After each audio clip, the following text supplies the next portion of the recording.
Yo, what's up mga kagala? For today's video ay i-unbox natin itong dishwashing liquid soap na in-order namin at gagawa tayo ng sabon para sa plato. So, ang flavor ba tawag dito? Blueberry. 15 to 16 liters ang magagawa natin. So, tingnan natin kung correct din yung ating... Aray, nasira. Okay lang yan. Yan.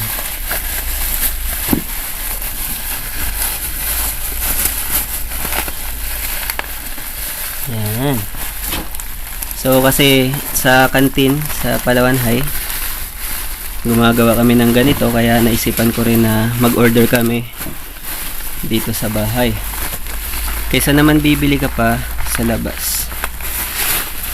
Comment down below kung magkano yung presyohan yan sa palengke kung alam niyo, per liter or yung 12 ounce. Yan lang. Padikit pala. So, post ko muna.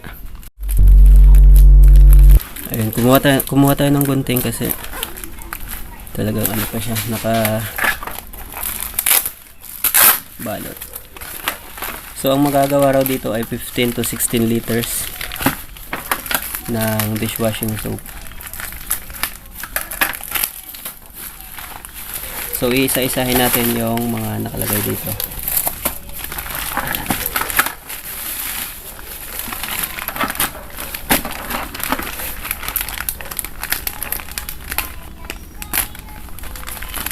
Talas.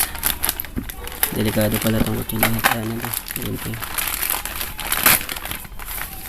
So may instruction po siya. Yan, babasahin natin mamaya.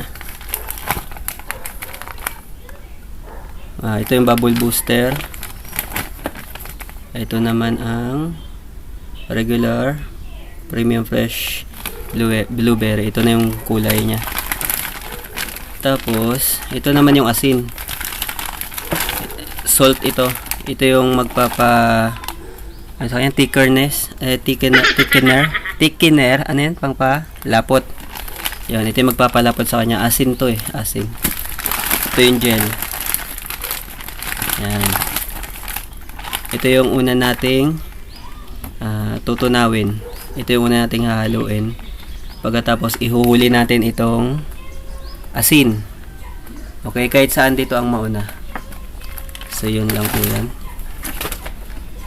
So, yun lang mga kagala.